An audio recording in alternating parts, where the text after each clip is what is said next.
welcome you tonight to the Thursday, August 6th edition of the Light of Truth radio broadcast with Michael Boldea, Ministry of Hand to Help Ministries.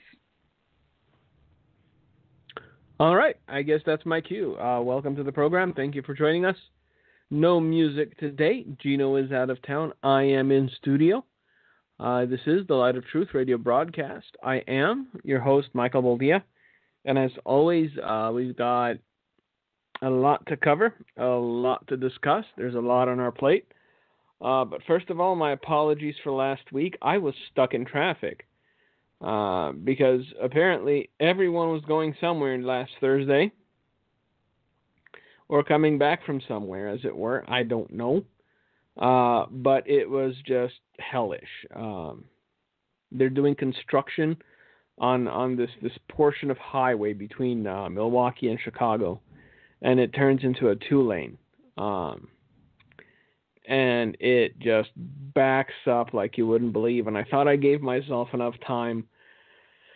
Ended up spending almost 4 hours in traffic. So yay, happy days. But we are here today. We are live. In the last week, I really was itching to come on with you and cover some stuff because the world is growing madder still, and it has happened as I feared. 1 week has passed, and a whole new slew of things has surfaced. A whole new slew of things has arisen, as it were. But I still want to go back to what I wanted to discuss last week because it ties into what we discussed the week before, namely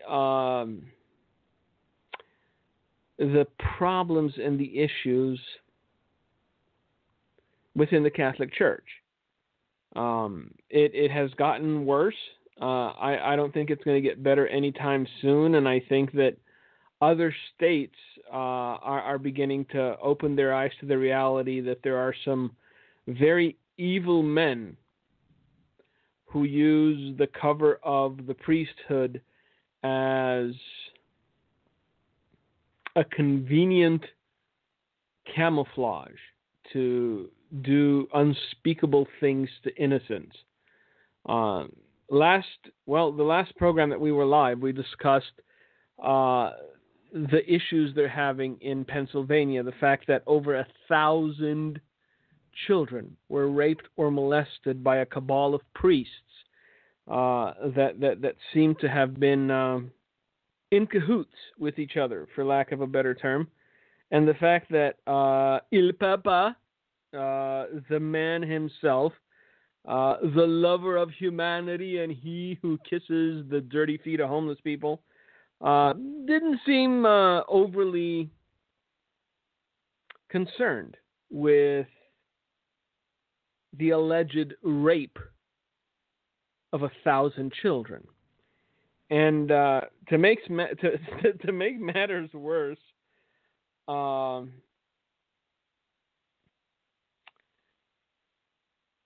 Cardinal of Chicago, a gentle chap by the name of Blase Cupi, or Cupish. I don't know how you say his name, but it was just gut-wrenching. It was vomit-inducing. Because he came out with a statement defending the Pope's silence, defending the silence of the Vatican.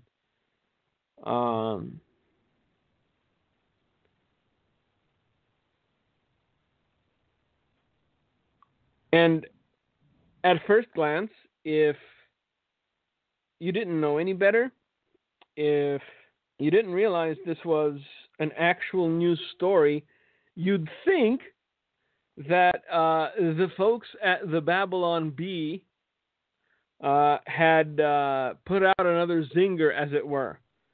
But no, this is not the Babylon Bee. This is not a fake news site. Because last week, Chicago's Cardinal Blase Cupish actually said this. He said the Pope has a bigger agenda then responding to charges by Archbishop Maria Vigano that he knew about incidents of sexual abuse. He's got to get on with other things, Cardinal Cupiche said, of talking about the environment and protecting migrants and carrying on the work of the church. We're not going to go down a rabbit hole on this. These were the actual words of the Cardinal of Chicago, one Blase Cupiche. And again, if it were not documented, if it were not proven to be his words, you might actually think that the Babylon Bee had a hand in it. Because, in essence, this is what this man is saying. 1,000 raped children, pish tosh. The Pope's got bigger fish to fry. Like climate change and the migrant crisis. So, priests, rape on, molest on, 1,000, the whole world to worry about. Look at the heat. Look at the heat. We've got global warming to be concerned with. What do you mean, molested children? 1,000 in one given archdiocese. That's peanuts compared to the migrant crisis. That is peanuts compared to climate change. So yes, these words actually came out of this man's mouth. That the Pope has a bigger agenda than 1,000 molested children by his own priests. Because he's got to get on with other things, like the environment and protecting migrants and carrying on the work of the church. This is like the Pat Robertson of Catholicism, only with a meaner, more sadistic streak. Because all Pat Robertson did was tell a guy whose wife had Alzheimer's that he could leave her and marry somebody else, Because when it going gets tough, the tough file for divorce and abandon their Alzheimer's-ridden mate. Because, hey, you deserve to be happy, Joel Osteen said so. So, an archbishop, a cardinal, not even a cardinal, actually said these words. Now, the rabbit hole he is referring to is the decades-long molestation of not 1,000, but now it turns out thousands of children. And not just that, but also the church's role in enabling it and covering up these crimes. These are crimes. These are crimes punishable by law. These are crimes punishable by God. Let's not split hairs here. These men are criminals. I don't care if you wear a nice black habit. I don't care if you wear that little white thingy around your neck. You deserve to be in prison. And every single prisoner needs to know what you're in prison for, because you know what? The law of the jungle is a cruel, cruel mistress. And once they found out that you're in prison for molesting children, let's just say you'll get to know what molestation feels like firsthand, repeatedly, often, brutally. And you deserve every single time. See, even men accused of murder, people who commit heinous crimes, have this natural disgust towards men who molest children. Even within a cold and ruthless place like a prison, there is an innate set of laws. And if you happen to be in there for touching children, for molesting children, for abusing children, then they will dole out justice prison style. And if you're too innocent to know what I mean, God bless you, stay innocent. But these men deserve to be in prison. They deserve to have done to them what they did to over 1,000 children. Oh, but that's so cold and heartless. No, it's an eye for an eye. No, there is no defense. I'm sorry. I don't care how many dirty feet you kiss. I don't care how many waking nights you dissect the migrant crisis. I don't care how many days you stare at the sun until you go blind and wonder what of climate change. If you are actively protecting child molesters, if you are actively covering up crimes for criminals because you don't want your already tarnished reputation to be tarnished a wee bit more, if you are actively allowing predators to continue to prey on innocents because you're too busy with climate change, then you deserve to be in prison too as an accessory. This is not about religion. This is not about Catholicism. This is just normal. We're not throwing religion into the mix here. We're talking about criminals who brutalize children and a powerful entity who goes out of its way to cover up the crimes of these criminals. Yes, I do believe that the Catholic Church needs to be sued. Yes, I do believe that the Catholic Church needs to be brought up on criminal charges. The Pope needs to sit in a witness chair and testify as to whether or not he's been covering up child molesters. And I know that as of yet, they're just allegations. The fact that the Pope knew that the former Washington Cardinal Theodore McCarrick just preyed on seminarians and he'd been admonished by his predecessor. But I think there's enough allegations coming from enough places where it's hard to make the argument that the Pope knew nothing of it.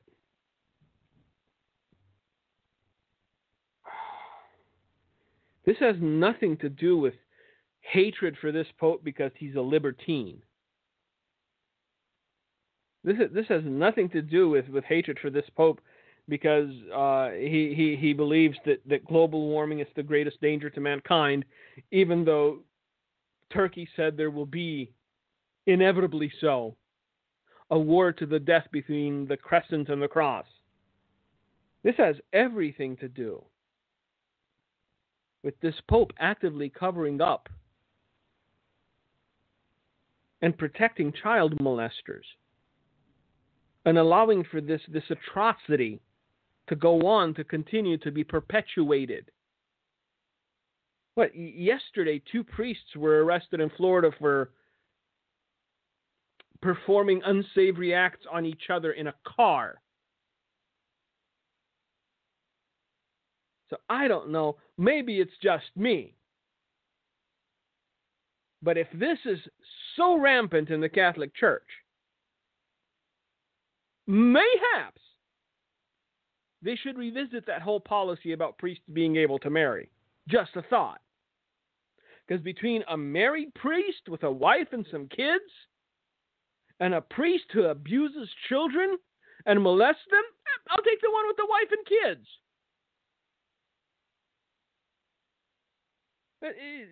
With all its foibles and flaws, at least the Orthodox Church got this one right. They allow their priests to marry. And they have wives and they have families. And there is no molestation cloud over the Orthodox Church. This priest took the cake. How can you try to brush under the rug the molestation of thousands of children. Now, the reason I bring this up, even though I wanted to talk about it last week and I wasn't here, is that this isn't over. This has just begun. Breaking story as of today, the New York Attorney General, Barbara Dale Underwood, has subpoenaed all New York Roman Catholic dioceses as part of a statewide investigation into sex crimes committed by the church, according to reports. So the thousands of children that we were talking about 2 weeks ago was only in Philadelphia, in the Archdiocese of Philadelphia. Extrapolate that by 50. This isn't nearly over. And by the time it is, I'm thinking this Pope's going to resign. Because if it comes back on his doorstep, if it is shown beyond reasonable doubt that he covered these things up, who's going to come take sacrament from you, you filthy old fool? So the article says this, a law enforcement source familiar with the investigation but not authorized to speak publicly said that the subpoenas were issued Thursday. The subpoenas reportedly seek documents relating to sex abuse allegations, financial payments to possible victims, or the findings from internal church investigations. Underwood's office is pursuing a civil investigation into how church leaders responded to reports of abuse. They didn't respond with reporting the abuse to the police, then they too should be held accountable. The Attorney General's office has not issued a statement on the matter. In addition, New Jersey Attorney General Gerber Grewal announced Thursday that his office will form a task force to investigate allegations of sexual abuse by members of the clergy within the Catholic Diocese of New Jersey. So you've got New York and you've got New Jersey and the whole thing unraveling in Pennsylvania thus far. And this Attorney General of New Jersey said that he would be investigating allegations of sexual abuse by members of the clergy within the Catholic Diocese, as well as any efforts to cover up such abuse. Look,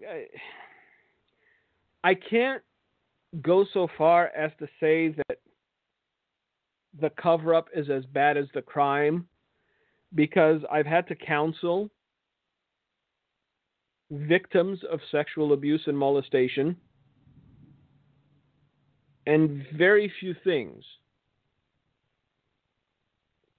destroy the light and the hope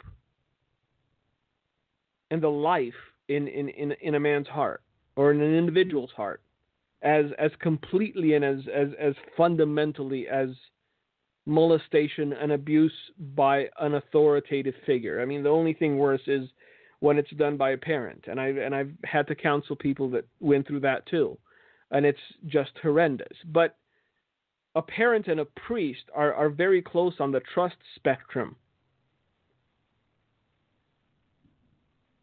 for adolescents or for young people. You trust your mom, you trust your dad, and then of course you trust your priest. So it's and then the police, the firemen, etc. So a priest is very close on the trust spectrum to parents. And so when a priest or a person of the cloth, a clergyman, whatever you want to call them, breaks that trust, and not only breaks that trust, but actually goes on to molest a child, it fractures them oftentimes beyond repair, save for Christ. There are countless souls who have spiraled into addiction, who've not only contemplated but actually gone through with suicide because they couldn't shake what happened to them as adolescents. They couldn't shake what happened to them at the hands of men whom they were told by their own parents they should trust. Listen to Father Patrick. Listen to Father Timothy. All the while, these men took that trust and they abused it. And they destroyed lives. Even one life would have been atrocious.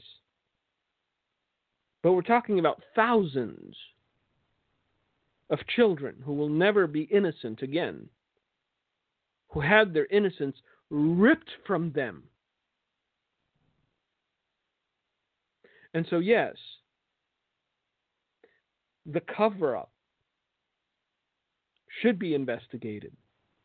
And those that helped cover it up should be prosecuted to the fullest extent of the law. Like I said, I can't go that far and say the cover-up is as bad as the crime, because it doesn't get any worse than this kind of crime. As far as the damage that it causes in the psyche of an adolescent, there's nothing that compares to molestation. I mean, if you want to talk physical damage, then murder, yes. But as far as psychological damage to the psyche of an adolescent, there is nothing that is more destructive and damaging than this. And I've counseled enough people to know that there's almost never full recovery from it. There's learning to put it behind you. There's surrendering it at the foot of the cross. There are things that one can do to approach normalcy, but they can never return to that innocence. That's what was robbed from them. That's what was taken without will or consent by men who purport to be of the cloth of God, doing the work of the Lord. So yes, if anyone is found guilty of covering such things up, by all means, throw the book at him. I don't care how many Catholic churches have to be shuttered. I don't care how far up the chain it has to go. We're talking about children. Innocent children. But there was another... I read it somewhere and I wanted to tag the article, but I apparently I didn't. But there was actually a priest somewhere that was accusing the victims of egging the molesters on, of being too attractive, of flirting. I don't know what he was trying to say, but it was the creepiest thing that you could possibly read. Because there's only one guilty party here, and that is those men who chose to defile and destroy the innocence of children. Now, the New Jersey Attorney General continues, and he says, I was deeply troubled to read the allegations contained in last month's Pennsylvania grand jury report. The report revealed that sexual assault on children and efforts to cover up such assaults were far more widespread in Pennsylvania than were ever thought possible. We owe it to the people of New Jersey to find out whether the same thing happened here. If it did, we will take action against those responsible. Now, reports of the subpoenas come as the church faces increase of its handling of rampant child sex abuse dating back decades. Decades. See, sometimes you read an article and you gloss over the most important aspect of it. Decades. Now, I'm sure all of you know what a decade is, but a decade is 10 years. So this abuse went on for not a month or 6 months until it was found out and stamped out, but for decades, for tens and tens of years.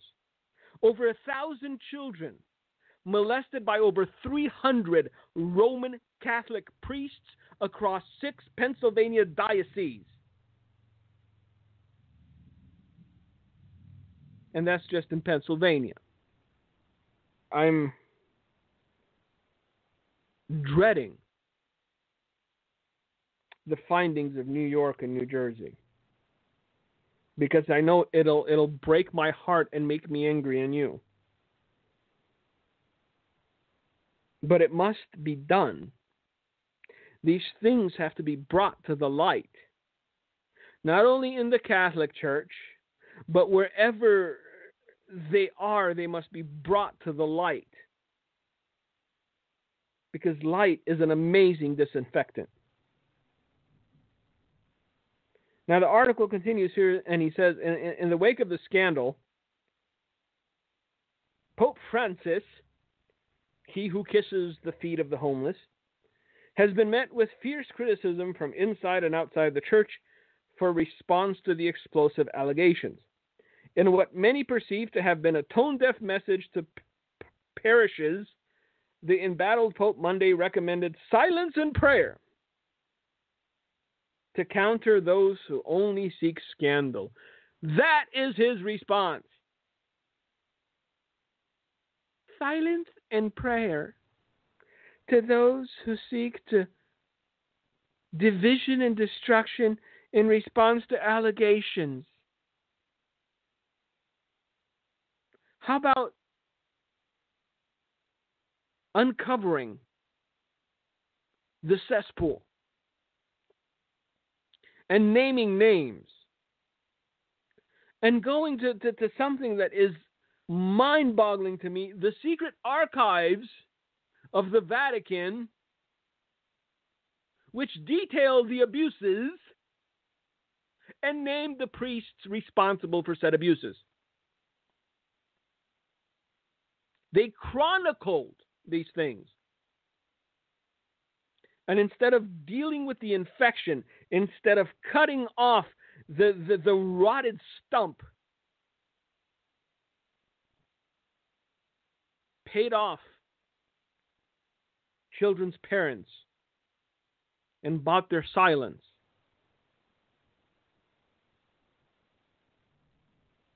While the children suffered and spiraled because they didn't know how to deal with what had happened to them.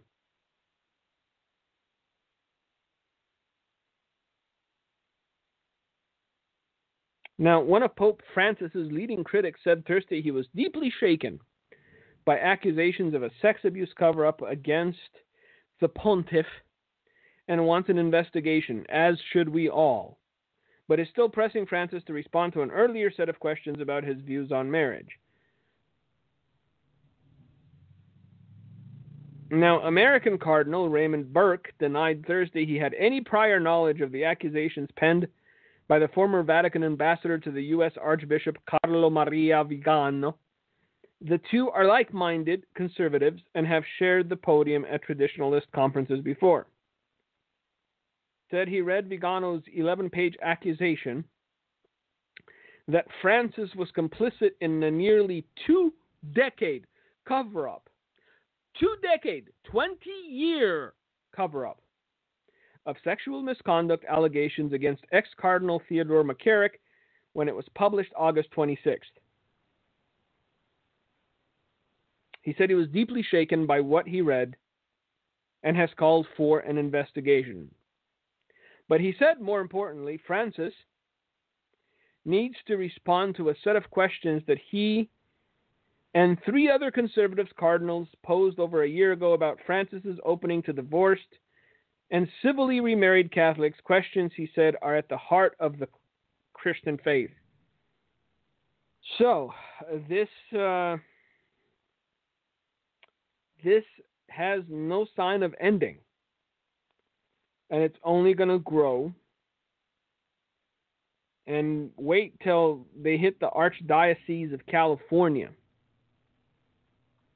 If you think 1,000 children in Pennsylvania is bad, wait till they start investigating out California way. I think New York and New Jersey are going to be mind-blowing. I think once they start peeling back this onion, it's going to be so grotesque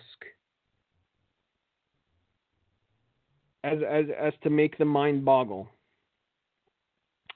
Now, since we spoke last, John McCain has gone to the great beyond. You likely did not miss it because his funeral lasted 17 years, 14 days, and 12 hours.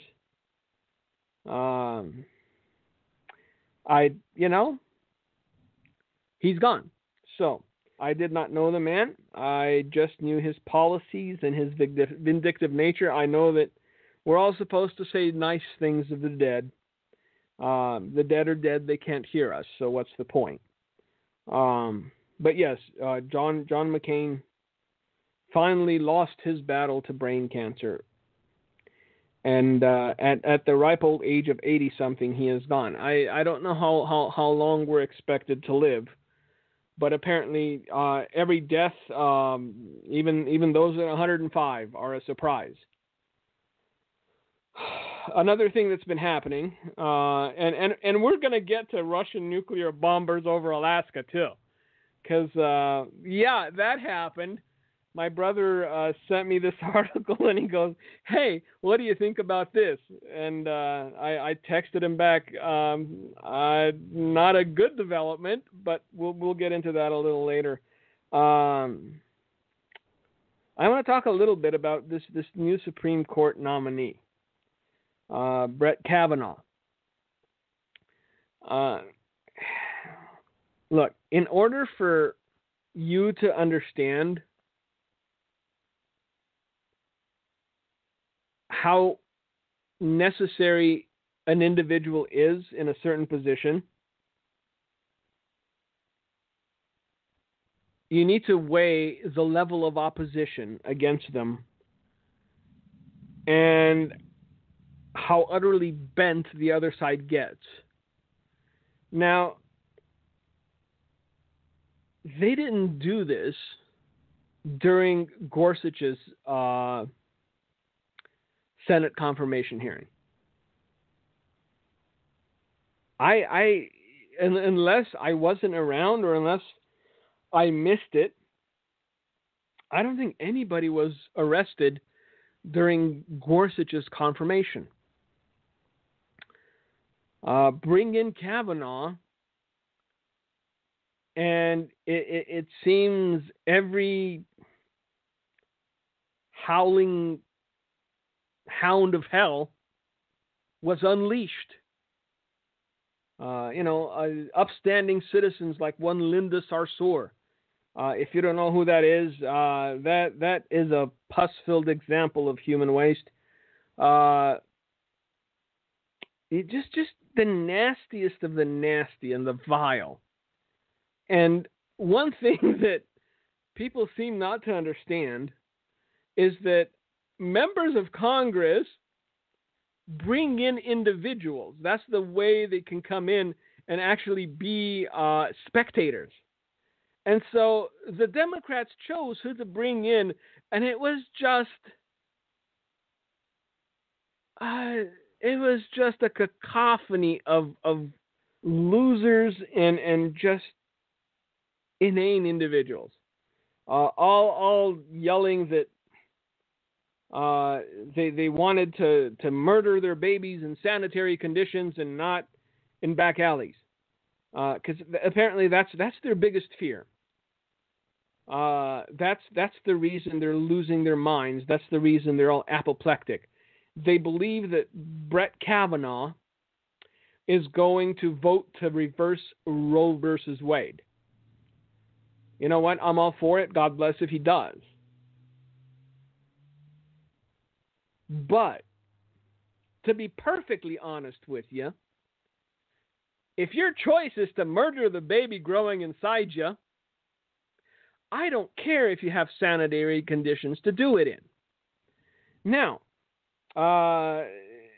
one of the biggest tools in the devil's toolbox, namely Planned Parenthood, is planning on spending $200 million during the midterm elections to make sure that they're not defunded, to make sure that they're not put out of business, to make sure that the baby murder mill can keep churning on.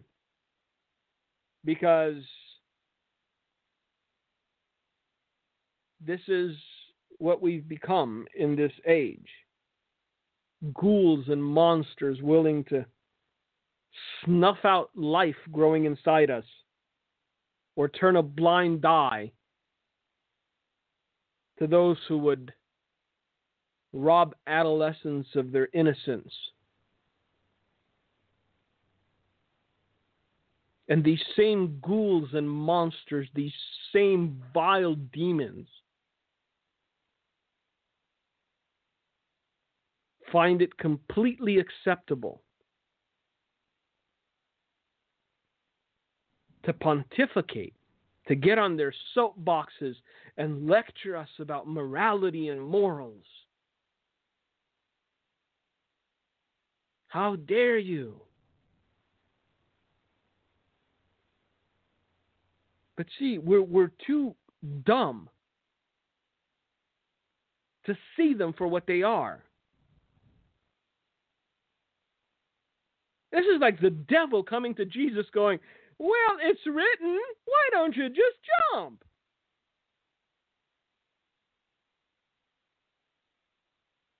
Look, we need to stop being pearl clutchers and actually strap on some armor and go do some fighting. Because I'm getting bombarded with emails now. Maybe he wasn't the best choice. Given the amount of protest, given the amount of vitriol against this man, I think at this juncture he was the perfect choice for the next Supreme Court justice.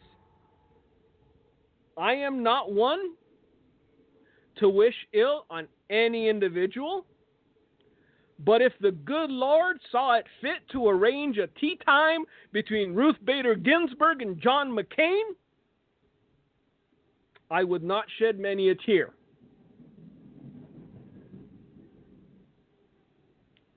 But the idea that people who scream about wanting the ability to murder babies at will in sanitary conditions and free of charge, people who turn a blind eye and defend child molesters because they believe in global warming, the idea that we would somehow feel embarrassed that they're attempting to pontificate to us, nay, nay, dear sir, nay, nay. It's amazing.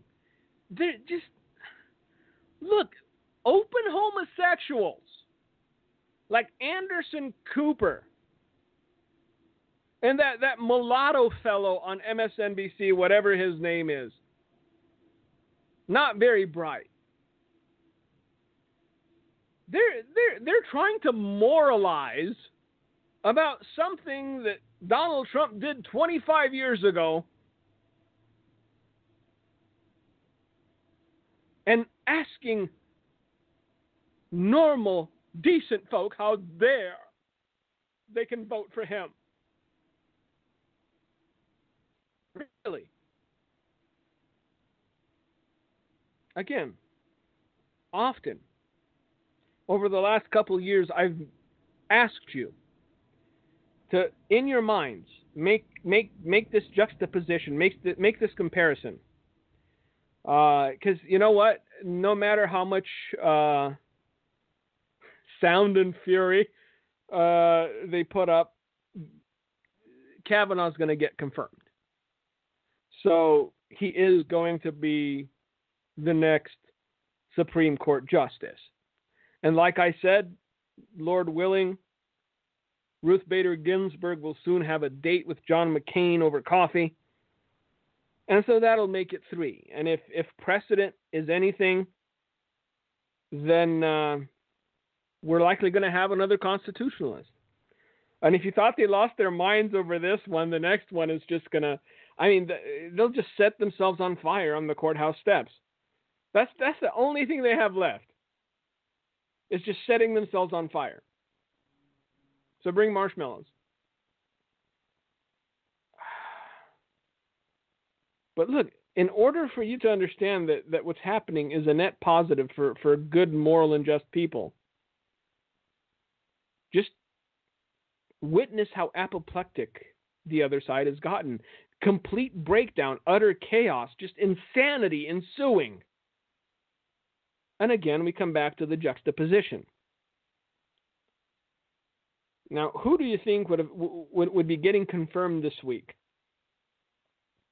had the other side won? Who do you think would have gotten confirmed in Gorsuch's seat had the other side won? Exactly. By now, there would likely be talk of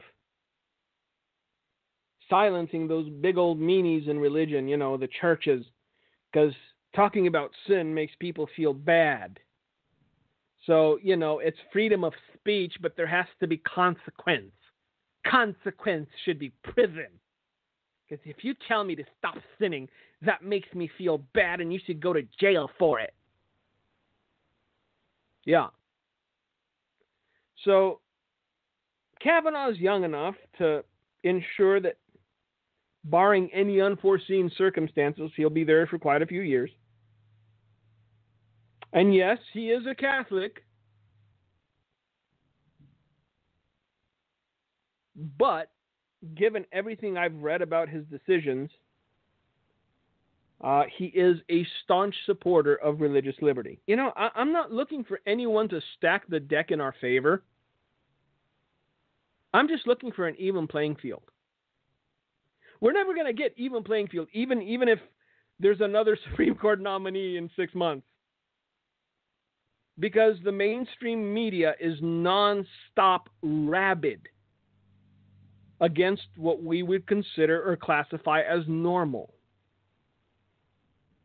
Anything conservative, anything moral, anything Christian is anathema to them. And these are the same people trying to pontificate to middle America and moralize and just hypocritically be such utter fools that they've become a mockery. People laugh at them. So yes, looks like Justice Kavanaugh will be confirmed, and he will be our next Supreme Court judge. And that is a good thing. And that is a direct byproduct of this current administration having won the election. Just thought I'd mention it. Now, in case you thought we were all safe and everything was honky-dory, Russia nuclear bombers intercepted near Alaska. Say what? Yep, that just happened. This story was published today, September the 6th, at 1:30 in the p.m. And it says this: 2 Russian nuclear-capable bombers were intercepted by American F-22 jets near Alaska on Saturday. This was revealed to us by the North American Aerospace Defense Command, and they disclosed this. They released a press statement. Now, the bombers were detected flying near the Aleutian Islands, said Michael Kucherek, spokesman for NORAD. Let's just call it NORAD. Everybody knows what NORAD is. If you don't, it's the Northern Command and North American Aerospace Defense Command. Two Alaskan-based NORAD F-22 fighters intercepted and visually identified two Tu-95 Bear long-range bomber aircraft flying in the Alaskan sky defense identification zone south of the Aleutian Islands, he told the Free Beacon. Kucherek declined to specify the distance the bombers flew from the west coast of Alaska to protect operational security. However, the two Russian Tu-95 bomber aircrafts were intercepted and monitored by the F-22s until the bombers left the ADIZ along the Aleutian Island chain heading west, he said. At no time did the Russian bombers enter Canadian or United States sovereign airspace. A defense official said the Russian bombers were supported by at least one II-78 Midas refueling tanker jet, an indication the bombers traveled a long distance and required mid-flight refueling. No other details of the incident were disclosed. However, defense officials said the latest Russian bomber incursion coincided with large-scale military exercises now underway in the Russian Far East called Vostok 18, and were likely part of the exercises that have been underway since late August. One official speculated that the bombers were practicing cruise missile strikes on U.S. missile defenses in Alaska. Are we hearing this? Not a safe world, but apparently in this country we don't care. As long as we can impeach Trump, the Russians can attack. We don't care. Nobody asks impeach him for what? Because there has been nothing impeachable that this man has done. Some shady things before he was president, sure. Some unsavory things, most definitively. Yes, he came short of killing a woman's husband just to get with her, i.e. David. So, perspective. But the world is not a safe place.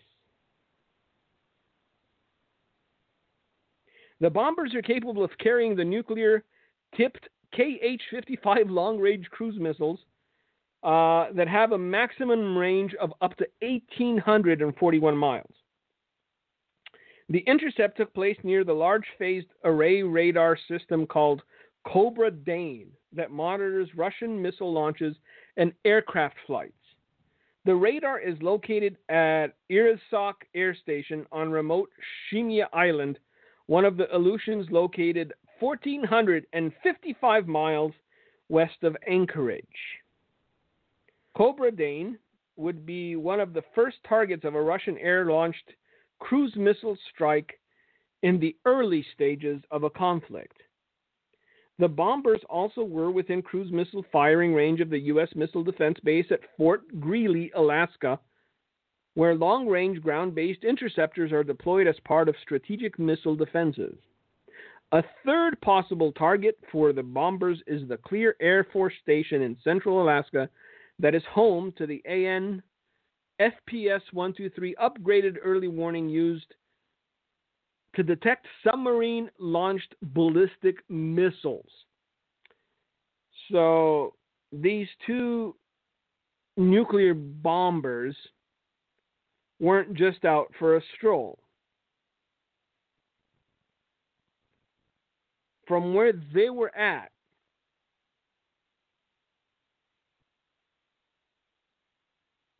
they could have hit a lot of things that would have put a hitch in our giddy-up, as it were. It was the second time Russian bombers flew close to Alaska this year. In May, two Bear H bombers were intercepted off the coast of Alaska by two F-22s. Until that incident, the last time bombers buzzed the air defense zone near Alaska was April 17th. Russia's defense minister Sergei Shoigu said in Moscow on Tuesday that the active phase of Vostok 18 will kick off at 9 proving grounds and in the Sea of Japan and Bering and Okhotsk seas, beginning September 11th. Why would they pick a date like September 11th? Because you have to understand, nothing is done by accident by the Russians. So the fact that they picked September 11th as the date they would begin these military drills is, it just stands out to me. Now, preparations for Vostok 18 included comprehensive snap checks of the Central and Eastern Military District, the Northern Fleet, the airborne troops, and long-range and military transport aircraft, Shoigu stated. The exercises are designed to test operations at an unfamiliar ground and the performance of combat training. Aircraft have been flying maximum range sorties with refueling in flight and practicing landings at tactical airfields, he said. So basically what he's saying is just exercise. I'm sorry, it's just the exercise. Now, another thing that is worthy of note is that these exercises are said to be the largest in the history of the Russian Federation. Taking part in it will be 300,000 troops, more than 1,000 planes, helicopters, and drones, up to 80 combat and logistic ships, and up to 36,000 tanks, armored personnel carriers, and other vehicles. So, let's play war, basically, is what they're saying.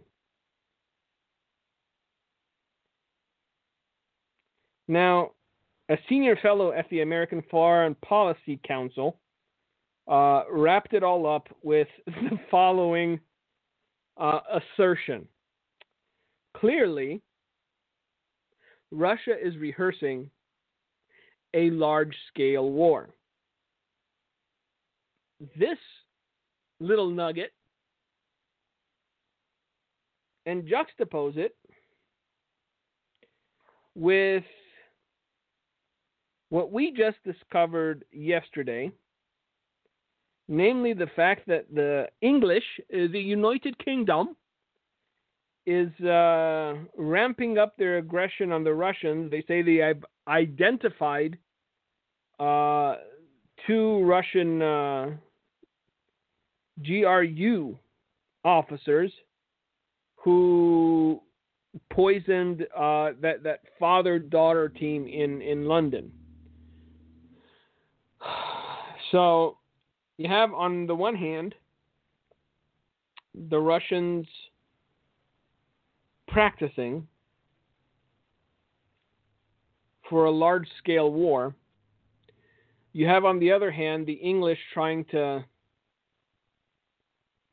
get the rest of NATO to impose even more sanctions on the Russians.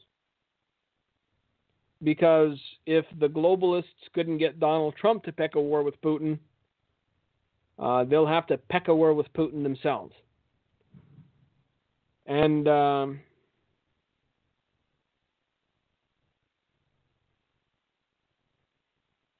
at this juncture, the Russians are simply signaling that they're not to be trifled with. Something that just came across is the fact that Moscow warned the U.S. that a pending attack in Syria or in a Syrian area has active U.S. troops there. So this could turn ugly very quickly and on a dime. And I wonder what the next pivot of the left will be. What will be their next boogeyman? What will be their next contrived story once we're at war with Russia? Who done it then? Because one thing that our side fails to understand is that there is absolutely no civility on the other side. They don't care what they say, who they say it about, because to them winning is everything. And as long as they think they're winning, they're advantaged to the utmost. So take everything you hear with a grain of salt,